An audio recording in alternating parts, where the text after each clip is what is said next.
কেন আমাদের সাথে এমন আচরণ করা হয়? আপনি আমার ভালোবাসা পছন্দ করবেন? আমাদের এমনভাবে দেখা হয় যেন মুসলিম হওয়ার পর বা ইসলাম গ্রহণের পর আমাদের সমস্ত চীনা পরিচয় ত্যাগ করতে হবে। আমি ডন্ডিকে বেশি ভালোবাসি কারণ সে চীনা। যে চীনারা আবার নামাজ পড়ে নাকি? আমার নাম রিকো, আমি ডেপক থেকে এসেছি। আমি একজন ব্যবসায়ী বা উদ্যোক্তা। সার্বজনীন ভ্রাতৃত্বের দাওয়াত সম্পর্কে আমার একটি প্রশ্ন আছে। কিছুক্ষণ আগে ডক্টর জাকির নায়েক সূরা হুজুরাতের 13 নম্বর আয়াত উদ্ধৃত করেছেন, হে মানবজাতি, আমি তোমাদেরকে একজন পুরুষ ও একজন নারী থেকে সৃষ্টি করেছি। এবং এরপর আরও বলেছেন, আমার প্রশ্ন হলো, আমরা যারা চীনা বংশোদ্ভূত তারা কোথা থেকে জন্মগ্রহণ করেছেন? চীনা বংশোদ্ভূত। কেন আমাদের সাথে এমন আচরণ করা হয়? ঠিক বৈষম্য নয়, কিন্তু এমনটা মনে হয় যেন বলা হচ্ছে যে তুমি ততক্ষণ পর্যন্ত পরিপূর্ণ নও যতক্ষণ না তুমি তোমার চীনা পরিচয় ত্যাগ করছো। এই প্রশ্নটি ইন্দোনেশিয়া সহ বিশ্বের সমস্ত চীনা বংশোদ্ভূতদের পক্ষ থেকে। আমাদের এমনভাবে দেখা হয় যেন মুসলিম হওয়ার পর বা ইসলাম গ্রহণের পর আমাদের সমস্ত চীনা পরিচয় ত্যাগ করতে হবে। এমনকি আমি মসজিদে নামাজ পড়ার সময় মনে কষ্ট পেয়েছিলাম যখন আমাকে বলা হয়েছিল যে চীনারা আবার নামাজ পড়ে নাকি। এই বিষয়ে আপনার মতামত কি? ভাই প্রশ্ন করেছেন যে আলহামদুলিল্লাহ তিনি একজন চীনা নৌ মুসলিম। হ্যাঁ, ইসলাম গ্রহণের পর যখন তিনি সূরা হুজুরাতের 49 নম্বর অধ্যায়ের 13 নম্বর আয়াত সম্পর্কে আমার বক্তৃতা শুনেছেন, তিনি বলছেন চীনা হওয়ার কারণে তিনি বৈষম্যের শিকার হচ্ছেন। তাহলে তার কি করা উচিত? হ্যাঁ ভাই, আপনি যে মুসলিমদের সাথে মিশছেন, যারা আপনার সাথে বৈষম্য করছে, তারা ভালো মুসলিম নয়। ঠিক, আমি যদি জানতে পারি আপনি একজন অমুসলিম যিনি ইসলাম গ্রহণ করেছেন, আমি আপনাকে আরো বেশি ভালোবাসবো এবং আমি আপনাকে ভালোবাসি ভাই। হ্যাঁ হ্যাঁ, আমি আপনাকে একজন জন্মসূত্রে মুসলিমের চেয়েও বেশি ভালোবাসবো। তাহলে কি আপনি আমার ভালোবাসা পছন্দ করবেন? অবশ্যই হ্যাঁ। সুতরাং আপনাকে বুঝতে হবে যাদের জ্ঞানের অভাব আছে তারাই এমনটা করে।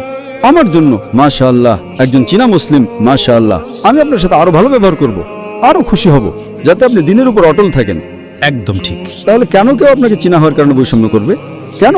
এর মানে হলো আপনি যাদের মুসলিম বলছেন, যারা আপনার সাথে বৈষম্য করছে, তাদের কোরআনের সঠিক জ্ঞান নেই। এটা খুবই স্বাভাবিক বিষয়।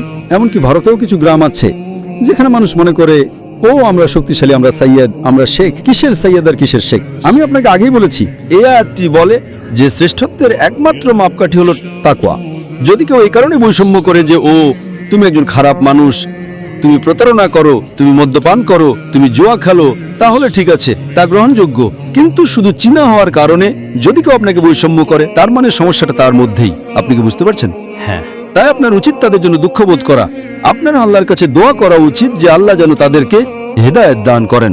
পরের বার যখন তারা কিছু বলবে, আপনি বলবেন ডক্টর জাকির নায়েক, এবং ইনশাল্লাহ বেশিরভাগ ইন্দোনেশিয়ান আমাকে চেনেন, সবাই না, বেশিরভাগই, তারা বলবে ডক্টর জাকির নায়েক আমাকে ভালোবাসেন কারণ আমি একজন চীনা, এবং সাধারণত আমি অন্য জন্মসূত্রে মুসলিমদের চেয়ে আপনাকে বেশি ভালোবাসবো কারণ আপনি নব মুসলিম, তাই না? সঠিক। সুতরাং আপনার কোরআনের জ্ঞান কম বলে যদি আমাকে ঘৃণা করেন, তাতে আমার কিছু যায় আসে না। কিন্তু সে শুধু চীনা হওয়ার কারণে যদি আপনাকে ঘৃণা করে, তাহলে সমস্যাটা তার। এবং শ্রেষ্ঠ মুসলিম হওয়ার একমাত্র উপায় হলো আরো বেশি তাকওয়া অর্জন করা। শুধু 5 ওয়াক্ত নামাজ না, তাহাজ্জুদ পড়া, সালাত দোহা পড়া, বেশি করে দান করা, এইগুলোই আপনাকে শ্রেষ্ঠ করে তুলবে। তাই আপনার উচিত মুসলিমদের জন্য দোয়া করা উচিত। আল্লাহ ইহদিক, এটা হলো আরবি শব্দ যার অর্থ আল্লাহ যেন তোমাকে হেদায়েত দান করেন। আল্লাহ ইহদিক, তাই আপনাকে বলতে হবে আল্লাহ যেন তোমাকে হেদায়েত দান করেন, আল্লাহ যেন তোমাকে সঠিক পথ দেখান। সুতরাং এটা অজ্ঞতা এবং জ্ঞানের অভাবের কারণে হয়। তারা বুঝে কোরআন পড়েনি, তারা অনুবাদ সহ কোরআন পড়েনি।